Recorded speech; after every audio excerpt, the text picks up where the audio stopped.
अरुंधति मैया की जय, सप्तऋषि जी महाराज की जय। देखिए ऋषि पंचमी जो है मध्याह्न व्यापिनी की जाती है, मतलब भाद्रपद शुक्ल पक्ष की पंचमी मध्याह्न समय में होना चाहिए, उसी दिन ये पूजा होती है।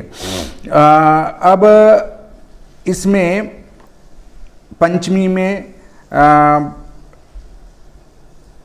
सप्तऋषि और अरुंधति माता को बनाया जाता है।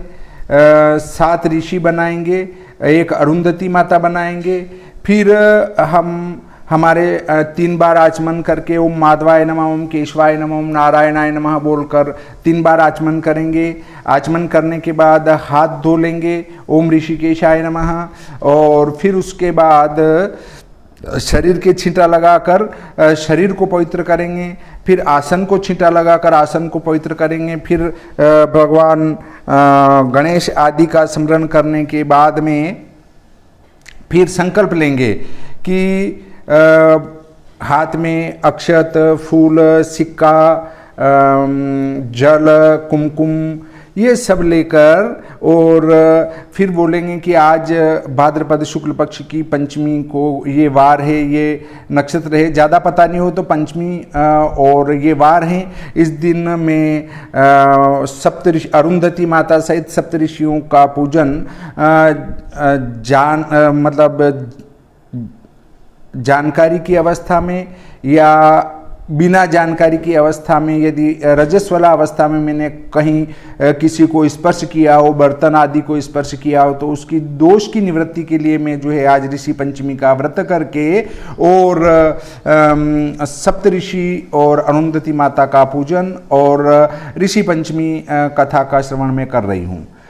इस प्रकार संकल्प छोड़ देंगे उन ऋषियों के सामने। और फिर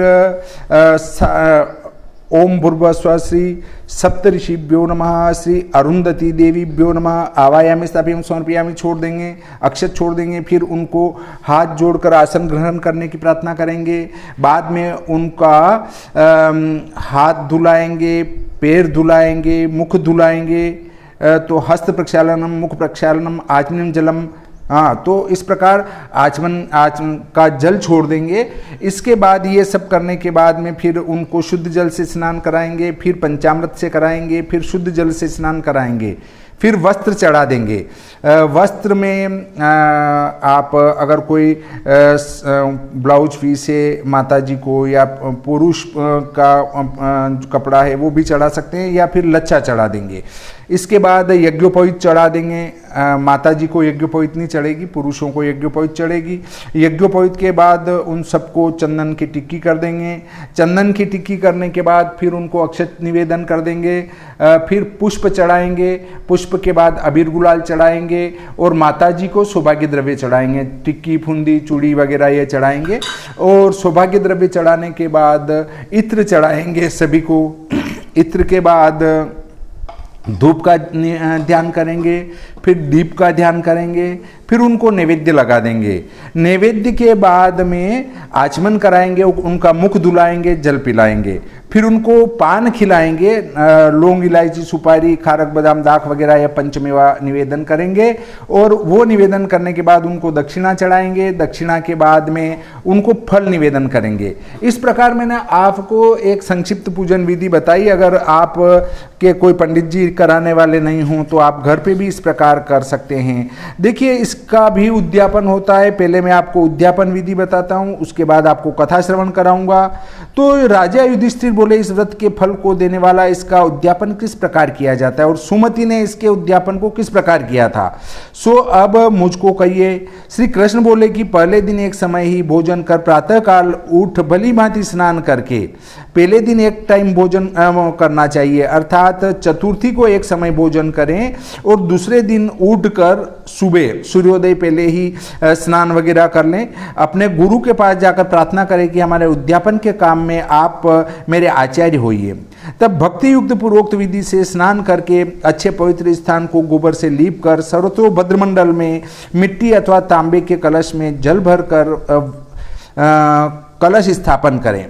उसके कंठ को सुंदर वस्त्रों से सुशोभित कर पंचरत्नों से युक्त और फूल, फल अक्षतों सहित स्वर्ण अथवा तांबे के टुकड़े से आच्छादित करके यवों से परिपूर्ण बांस या मिट्टी के पात्र से कलश को ढक दे। फिर वस्त्र से ढककर अष्टदल कमल लिखे और सप्तऋषियों की मूर्ति स्वर्णमयी बनाकर विराजमान करे। यह प्रतिमा एक पल की, आधे पल की या चौथाई पल की अथवा जैसी शक्ति हो उदार चित्त से बनाए। देखिए शास्त्रों में बहुत कुछ लिखा है, पर आप सोने की नहीं बना सकते हैं, चांदी की बनाए, चांदी की नहीं बना सकते हैं, तांबे की बनाए, और तांबे की भी नहीं बना सकते हैं तो एक सुपारी के लच्छा बांधकर भी उनको स्वरूप रख सकते हैं। फिर पंचरंगी चंदोवा बांधकर उसके चारों ओर फूल फल सहित बंधनवार बांधे। सब सामान सम्यक करके मध्याह्न समय श्रद्धा भक्ति सहित निम्नलिखित ऋषियों का पूजन करे। कश्यप, अत्रि, भरद्वाज, विश्वामित्र, गौतम, जमदग्नि, वशिष्ठ और इनकी पतिव्रता स्त्री अरुंधति। हे राजेंद्र, सावधान हो, मंत्रों से इनका पूजन करे। पुराण कथाओं को सुन करके रात्रि को जागरण करे। प्रातः काल का नित्य कर्म करके तिल और घी से होम करे। तदनंतर वैदिक अथवा पौराणिक तथा मनुस्मृति आदि स्मार्त मत आदि सहज छंद से ऐसे वेदोक्त मंत्र से अथवा ऋषियों के नाम मंत्र से 1008 अथवा 108 आहुति देवे। पूजा करके व्रत करने वाला गुरु आचार्य की पूजा करे और सुवर्ण की अंगूठी तथा कुंडलादि आभूषण दे और अमृत के समान भोजन करावे और खूब दूध देने वाली बच्चे सहित एक गो गुरु को दे। वस्त्र और दक्षिणा से सातों ऋत्विजों की पूजा करे। आचार्य को भक्ति पूर्वक कलश और यज्ञोपवीत दे और स्त्री सहित आचार्य को प्रणाम करके क्षमा मांगे। ब्राह्मणों को भक्ति से भोजन करावे तथा दरिद्रों को दान दे। गुरु की आज्ञा पा अपने कुटुंबियों के साथ आप भी भोजन करे। सो हे राजन, जो मनुष्य इस व्रत के फल की प्राप्ति करना चाहे उनके निमित्त यह उद्यापन की विधि कही है। इस उद्यापन की पूर्ण विधि को जो स्त्री करती हैं वह सब पापों से छूटकर स्वर्ग लोक में ऐश्वर्य भोगती हैं और इस लोक में बहुत समय तक अपने पति और पुत्र पौत्र आदि से युक्त हो अनेक सुखों को भोगती और निष्पाप हो निरंतर अक्षय गति को प्राप्त करती हैं। अब देखिए कथा श्रवण करते हैं हम। श्री भोलेनाथ की जय, गणपति जी महाराज की जय, श्री सप्तऋषि जी महाराज की जय, अरुंधति मैया की जय। अपने हाथ में अक्षत ले लें और कथा श्रवण करें। अब देखिए कथा प्रारंभ होती है। राजा सिताश्व ने कहा कि हे देवेश, मैंने आपके अनेक व्रत सुने, अब आप कृपा कर सब पापों को दूर करने वाला कोई व्रत मुझे सुनाइए। तब ब्रह्मा जी बोले, हे राजन, सब पापों को नष्ट करने वाले सब व्रतों में उत्तम ऋषि पंचमी व्रत को मैं सुनाता हूँ। हे राजन, इस व्रत के करने वाले को नरक प्राप्त नहीं होता। एक पुरातन इतिहास को कहता हूँ, सो सुनो। विदर्भ देश में उत्तंक नामक एक ब्राह्मण या जिसकी स्त्री सुशीला और बड़ी पतिव्रता थी, उस स्त्री के एक पुत्र के 2 संतानों थी, जिनमें सुविभूषण नामक पुत्र के सांगोपांक्रम सहित वेदों को पढ़ा था। हे नृपोत्तम, उसने अपनी कन्या का विवाह समान कुल के एक ब्राह्मण के साथ कर दिया। विवाह करते ही वह कन्या विधवा हो गई। वह बेचारी विधवा सतीत्व पतिव्रत धर्म का पालन करती हुई अपने पिता के घर रहने लगी। उसके दुख से दुखी हो घर में पुत्र को छोड़ उत्तंक कन्या और स्त्री सहित गंगा के किनारे के वनों में रहकर वहीं अपने शिष्यों को पढ़ाने लगा। कन्या भी नित्य प्रति माता पिता की अत्यंत सेवा करती थी। एक दिन वह कन्या पिता की सेवा कर थकित हुई। आधी रात को सोते समय उसके शरीर में कीड़े उत्पन्न हो गए, जिसे शिला के ऊपर वस्त्रहीन देखकर बड़ी ही करुणा से सब शिष्यों ने उसकी माता से कहा कि न मालूम उस पतिव्रता के शरीर में कीड़े किस प्रकार पड़ गए हैं। उस पतिव्रता के शरीर में कीड़े पड़ गए हैं, ऐसी वज्रपात के समान शिष्यों की वाणी सुन शांत चित्त वाली उसकी माता शीघ्रता से उसके पास पहुंची और उसके कीड़ों की ढेरी के समान देखकर दुखी हो रोने लगी और मोह के वशीभूत होकर अपने हृदय में मुक्का मारकर रोते रोते मूर्छित हो पृथ्वी पर गिर पड़ी। फिर थोड़ी देर में चैतन्य होकर उस कन्या को उठाकर गोदी में लेकर उसके पिता के पास गई और बोली कि हे स्वामिन, मुझे बतलाइए कि इस पतिव्रता की किस दुष्कर्म से ऐसी दशा हुई है। आधी रात को सोते सोते इसके शरीर में कीड़े पड़ गए हैं। यह सुनकर तपोधन ऋषि ध्यानमग्न हो गए। ज्ञान दृष्टि से उसके पूर्व जन्म के चरित्रों को जानकर ऋषि बोले कि कन्या पहले 7वें जन्म में ब्राह्मणी थी। उस जन्म में एक समय जब रजस्वला हुई तब घड़े बर्तन सभी को छूती रही। उसी पाप से इसके शरीर में कीड़े पड़ गए। हे निष्पाप रजस्वला स्त्री पहले दिन चांडालिनी, दूसरे दिन ब्रह्म हत्यारी या ग्रामीण शुक्री और तीसरे दिन धोबिन के समान होती हैं। चौथे दिन वह शुद्ध हुई थी, तभी इसने अपनी सखियों के साथ ऋषि पंचमी का व्रत देखकर किया। इसलिए उस व्रत के दर्शन के पुण्य से तो इसका निर्मल ब्राह्मण के कुल में जन्म हुआ और तिरस्कार करने के पाप से इसके शरीर में कीड़े पड़ गए हैं। हमने इसके सब दुष्कर्म जो इसने किए थे वह सब कह सुनाए। वह सुशीला बोली कि हे भगवान, जिस व्रत के दर्शन मात्र से ब्रह्म तेज से परिपूर्ण आपके सदृश ब्राह्मणों के निर्मल कुल में जन्म होता है और अपमान करने से रात्रि में इसका शरीर कीड़ों से भर गया, सो हे नाथ उस बड़े आश्चर्यजनक व्रत को मुझसे कहिए। यह सुनकर ऋषि बोले कि हे सुशीले, सब व्रतों में उत्तम उस व्रत को अच्छी तरह सुनो जिस व्रत के प्रभाव से सब पाप नष्ट हो जाते हैं और निसंदेह देहिक, भौतिक और देविक इन 3 पापों से छूट कर इसी व्रत के करने से स्त्रियों को सौभाग्य प्राप्त होता है और सब प्रकार कल्याण तथा बुद्धि और भय रहित संपूर्ण संपत्तियां प्राप्त कर लेती हैं। भाद्रपद के शुक्ल पक्ष में पंचमी तिथि को गंगा आदि पवित्र नदियों में स्नान कर द्वारवती, अग्निहोत्रशाला, कपड़ों के मंडप अथवा घर से आकर नियम पूर्वक सप्तऋषियों को स्नान करा, चंदन, अगर, कपूर आदि गंध छिड़क कर अच्छे अच्छे सुगंधित पुष्प धूप दीपादि से पूजन करे और यज्ञोपवीत सहित पवित्र वस्त्रों से विधि पूर्वक उड़ा कर मीठे मीठे फल और मिष्टान्न का भोग लगावे और अर्घ्य दे। कश्यप, अत्रि, भरद्वाज, विश्वामित्र, गौतम, जमदग्नि, अग्नि और वशिष्ठ ये सप्तऋषि प्रसिद्ध हैं। कश्यपो अत्रिर्भरद्वाजो विश्वामित्रस्तु गौतमः जमदग्निर्वशिष्ठश्च सप्तेते ऋषयः स्मृताः। तो इन सप्तऋषियों का ध्यान करें और इस प्रकार विनय करें कि आप मेरे दिए हुए अर्घ्य को ग्रहण कर मुझ पर सदा प्रसन्न रहिए। इस प्रकार श्रद्धा भक्ति से कथा सुनकर शाकादिक भोग लगावे, सब तपस्वियों का ध्यान कर ब्रह्मचर्य धारण करे और पूर्वोक्त विधि से इस व्रत को करे तो सब तीर्थों के दर्शन और सब प्रकार के दानों से जो फल मिलता है सो अनेक फल पुण्यों के फल इस व्रत कथा से मिल जाते हैं। सुख की इच्छा करने वाली जो स्त्री इस व्रत को करे तो सुंदर रूप और चतुरता युक्त पुत्र पौत्रादि को प्राप्त करती हैं। वह इस लोक में और परलोक में अक्षय गति पाती हैं। इसी व्रत के प्रभाव से अपनी पूर्व जाति को स्मरण करने वाली हो जाती हैं। ये प्रथम कथा संपूर्ण होती है। अब द्वितीय कथा प्रारंभ होती है भविष्य पुराणोक्त। भविष्य पुराण में जो कथा आई है वो भी सुन लें आप। अतः भविष्योत्तर पुराण की ऋषि पंचमी को कहते हैं। राजा युधिष्ठिर ने श्री कृष्ण चंद्र से कहा कि हे देवेश, मैंने बहुत से व्रत सुने हैं, आप मुझे सब पापों को दूर करने वाला कोई और व्रत सुनाइए। यह सुन श्री कृष्ण जी बोले, हे राजन, मैं ऋषि पंचमी व्रत को कहती हूँ जिसके करने से स्त्री सब पापों से छूट जाती हैं। यह सुन राजा युधिष्ठिर बोले कि भक्तों को सुख देने वाले कृष्णचंद्र, यह ऋषि पंचमी कैसी हैं और इसका ऋषि पंचमी नाम कैसे हुआ तथा इस व्रत के करने से स्त्रियां पाप से कैसे छूट जाती हैं। श्री कृष्ण जी बोले कि हे राजन, जो स्त्री रजस्वला होकर घर के कामों को करती हुई जानकारी में अथवा अनजाने में बर्तन आदि को छूती हैं वह बड़े भारी पाप को प्राप्त कर निश्चय ही नरक में जाती हैं।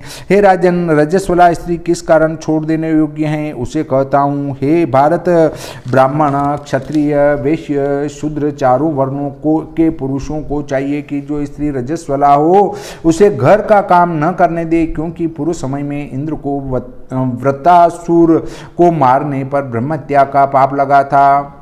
हे राजाओं में श्रेष्ठ, उस ब्रह्महत्या से इंद्र अत्यंत लज्जित हो अपनी शुद्धि करने के लिए ब्रह्मा जी के पास गए।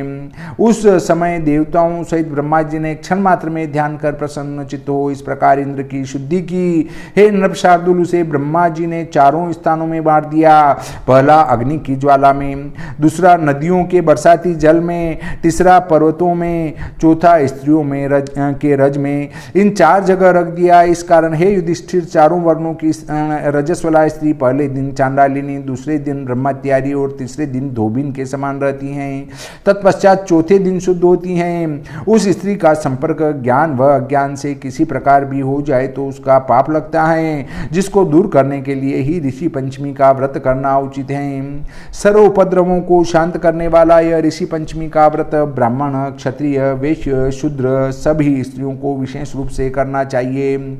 इसी बीच में एक प्राचीन कथा का वृतांत कहता हूँ। सतयुग में विदर्भ नगरी में चारों वर्णों को पालने वाले ऋषि के समान एक राजा सेनजीत हुए थे। उन्हीं के देश में एक वेद वेदांग जानने वाला, सब प्राणियों का हित करने वाला, खेती के कर्म से कुटुंब का पालन करने वाला वो एक सुमित्र नाम का ब्राह्मण रहता था, जिसके बड़ी पतिव्रता पति की सेवा में तत्पर जय श्री नाम की स्त्री थी। अनेक भृत्य नौकर मित्र थे। एक समय वर्षा काल में सुंदर कमर वाली स्त्री खेत के काम में लगी हुई अत्यंत चिंतित हुई। एक समय उस स्त्री ने ऋतुकाल को आता देखा और रजस्वला होकर भी घर के कामों को करती रही। हे राजन, ऋतुकाल में भी उसने घर के बर्तन आदि सब कुछ और थोड़े ही सब छुए और थोड़े ही समय में मृत्यु को प्राप्त हुई। कुछ दिन बाद उसका पति भी समयानुसार अपने कामों के वश को काल को प्राप्त हुआ। उसकी स्त्री जय श्री ऋतुकाल की संगति के दोष से कुतिया की योनि में जन्मी और सुमित्र ब्राह्मण भी उस स्त्री की संगति के दोष से बेल हुआ। हे राजन, तब वे दोनों स्त्री पुरुष इस प्रकार अपने कर्मों को भोगने लगे। ऋतुकाल की संगति के दोष से पशु योनियों को प्राप्त होकर अपने धर्म के प्रताप से अपने पूर्व जन्म की बातों को याद करते हुए, हे राजन, अपने किए हुए पहले पाप को भी याद करते हुए अपने पुत्र के ही घर उत्पन्न हुए। गुरु ब्राह्मणों की सेवा करने वाला, धर्म को जानने वाला, देवता और अभ्यागतों की पूजा करने वाला सुमित नामक सुमित्र का पुत्र था। अपने पिता की क्षया तिथि आने पर उसने श्रद्धा युक्त हो अपनी स्त्री चंद्रावती ने कहा कि हे मनोहर हास्य करने वाली, आज मेरे पिता की वार्षिक श्राद्ध तिथि है। हे अधिक भय करने वाली, आज ब्राह्मणों को भोजन कराने के लिए तू जाकर पकवान तैयार कर। अपने पति की आज्ञा से उस चंद्रावती ने सब भोजन बनाए।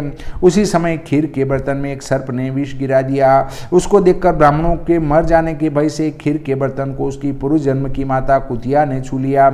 कुतिया को बर्तन छूते देखकर चंद्रावती ने उसे जलती लकड़ी से मारा और तैयार किए भोजन पदार्थों को त्याग सब बर्तनों को साफ कर फिर दूसरा पकवान बनाया। बड़ी विधि से श्राद्ध किया। ब्राह्मणों के भोजन कर जाने के पश्चात उसने ब्राह्मणों का झूठा भी कुतिया को न दिया, बाहर उसे जमीन पर फेंक दिया। तब उस दिन कुतिया को व्रत ही रहना पड़ा। फिर व्रत होने पर उसे अत्यंत भूख लगी।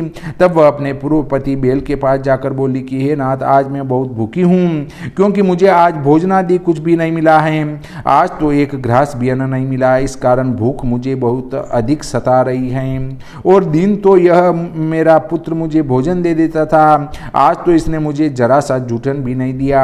आज खीर में एक सर्प ने विष गिरा दिया था। इस खीर के खाने से ब्राह्मण मर जाएंगे, ऐसा मैंने विचार कर उस खीर को छू लिया। इस कारण मुझे पुत्रवधू ने बांधकर बहुत मारा, जिससे मेरे शरीर में बहुत दुख हो रहा है और कमर भी टूट गई। सो मैं क्या करूं? यह सुनकर वह बेल बोला कि हे सुबगे, तेरे पापों से मैं भी अशक्त हूं, सो क्या करूं? बोझ उठाने के लिए मैं भी आ पड़ा हूं। आज के दिन पुत्र के खेत में सारे दिन हल चलाता रहा और मेरे इस पुत्र ने मुझे भूखे के मुख को बांध कर मुझे बहुत मारा है। इसने आज श्राद्ध वृथा ही किया, क्योंकि मुझे तो आज बड़ा ही कष्ट हुआ है। इतनी कथा सुनकर कृष्ण जी बोले, हे भारत, उन दोनों माता पिता के इस प्रकार बातें करने के समय जो कुछ उन दोनों ने कहा था उसको उनके पुत्र ने सुन लिया। सुमति ने यह ज्ञात हो जाने पर कि यह दोनों मेरे माता और पिता हैं, उस रात्रि में ही उन दोनों ने अपने माता पिता को भोजन दिया। हे राजन, तदनंतर माता पिता की दशा देखकर वह पुत्र दुखी हो शीघ्र ही वन को चला गया। हे भारत, इनके कष्ट के जानने की इच्छा से वन में जाकर ज्ञानियों में श्रेष्ठ बड़े धर्मज्ञ ऋषियों के पास जाकर उन्हें नमस्कार करके उस समय उन दोनों के हितकारी वचन कहे। सुमति बोला, हे ब्राह्मणों में श्रेष्ठ, अब आप विचार कर मेरे एक प्रश्न का उत्तर दीजिए। किस कर्म के फल से तपस्वी मेरे माता पिता इस अवस्था को प्राप्त हुए और उस पातक से वे दोनों किस प्रकार मुक्त हो पाएंगे? श्री कृष्ण जी बोले, जब सुमति के दुखपूर्ण वचन सुने तब सर्व जानने वाले सर्वतपा नामक ऋषि दयालु होकर उसके माता पिता की मुक्ति का उपाय बताते हुए सुंदर वचन बोले। ऋषि बोले, हे विप्र, तेरी माता पहले जन्म में अपने घर में मूर्खता से रजस्वला होकर भी सब काम करती रही, उसी दोष से उसे कुतिया की योनि प्राप्त हुई और उसके स्पर्श करने के दोष से तेरा पिता भी बेल हुआ। इनकी मुक्ति के लिए अब तुम ऋषि पंचमी के व्रत को करो। हे विप्र, तुम अपनी स्त्री सहित बड़े यत्न से ऋषियों का पूजन करके 7 वर्ष तक इस व्रत को करो।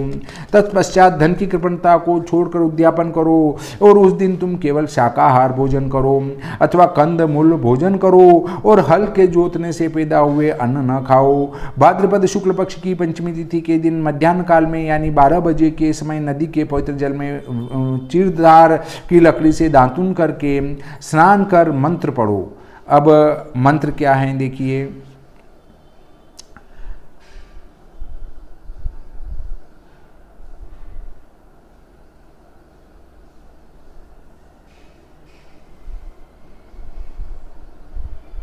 आयुर्बलम यशोवर्च प्रजा पशु वसुनी च ब्रह्म प्रज्ञां च मेधादि च त्वन्नो देहि वनस्पति संप्रार्थ्यानेन मंत्रेण कुर्याद्वेदन्तधावनं मुख दुर्गन्धिनाशाय दन्तानां च विशुद्धये। संप्रार्थ्यानेन मंत्रेण कुर्याद्वेदन्तधावनं मुख दुर्गन्धिनाशाय दन्तानां च विशुद्धये। अर्थात, हे वनस्पति, तुम मुझे आयु, बल, यश, वाणी, संतान, पशु, धनादिक त्रिगुणातीत तुरीय चैतन्य, शुद्ध बुद्धि तथा लौकिक बुद्धि प्रदान करो। मुख की दुर्गंधि दूर करने और दांतों की शुद्धि के अर्थ दंत धावन करें।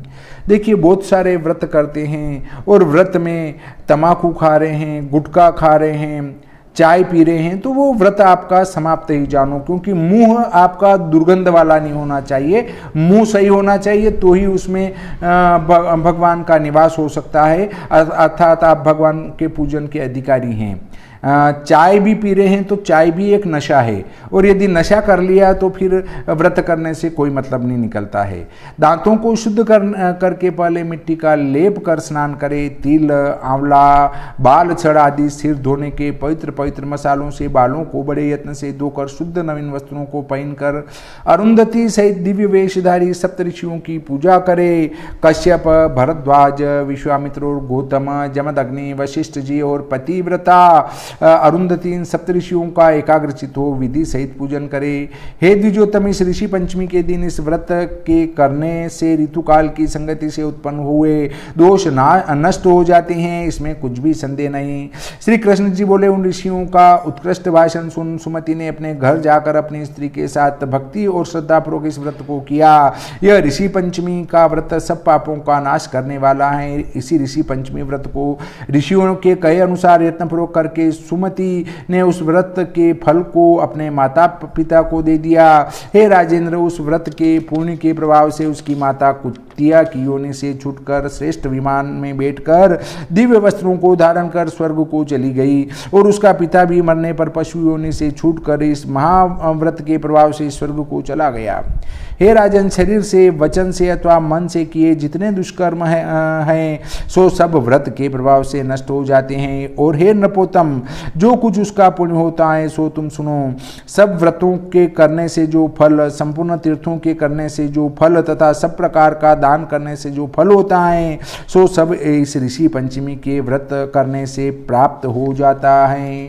जो स्त्री इस व्रत को करती हैं वह अनेकों सुखों को भोगती हैं। रूप और लावण्य से युक्त होकर पुत्र और पौत्रादिक सहित इस लोक के आनंद को भोग कर परलोक में मोक्ष को प्राप्त करती हैं। हे राजन, सब व्रतों में उत्तम व्रत मैंने तुमसे कहा है। हे युधिष्ठिर, यह सब व्रत सारी संपत्तियों का देने वाला है और स्त्रियों के संपूर्ण पापों को नाश करने वाला है। हे युधिष्ठिर, इस व्रत के करने से धन, यश, स्वर्ग तथा पुत्रादि सुख मिलता है, और इसके पढ़ने तथा सुनने वालों के भी पाप नष्ट हो जाते हैं। श्री भविष्य पुराणे ऋषि पंचमी व्रत कथा संपूर्णम। अक्षत छोड़ दे। श्री सप्तऋषि जी महाराज की जय। अरुंधति मैया की जय।